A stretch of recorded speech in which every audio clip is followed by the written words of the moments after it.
When the sun sets in Mystic, the spirits rise. Especially this time of year.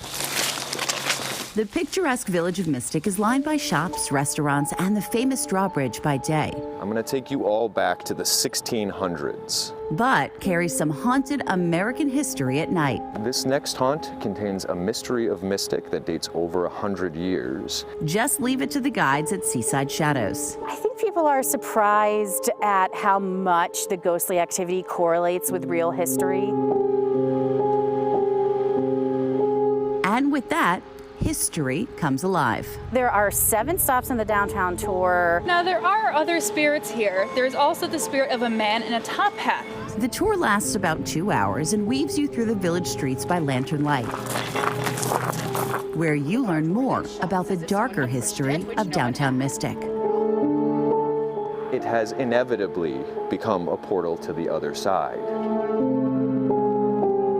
They hear a giggling in their room, and then they feel their toes. The Daniel Packer Inn is one of my favorite places to talk about because it goes back to colonial revolutionary New England, which is just a time that I think is so fascinating for forging a nation. But it has stories of spirits of all ages and so many encounters that the evidence is just so prevalent. Late in the 1700s, the inn was a spot for travelers between New York and Boston to rest and grab a bite. There's a little girl standing at the foot of their bed. It's also here we learn that not all spirits are of the spooky kind. Here at the Daniel Packer Inn, we have Captain Packer's iron that still sits from the ferry.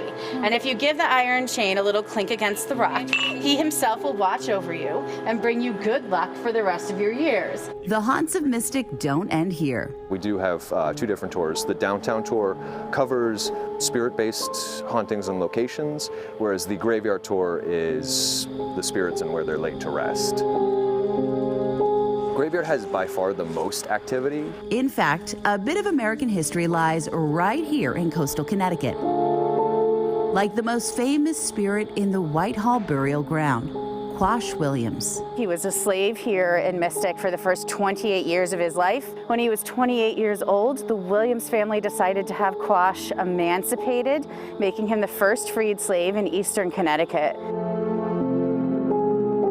And he's one of the most frequently seen full-bodied apparitions in the cemetery. So before you embark on one of the ghost tours, the real question is, Would you all consider yourselves believers in ghosts or spirits? Even if you don't experience something paranormal, the history of Mystic is definitely worth knowing. The more open you are to experiencing the paranormal, the more likely it is to occur. In the paint, footsteps are peeling up in the shape of high heels. Day tripping in Mystic. It is the most active haunt in Mystic. Rachel Lutzker, Fox 61 News.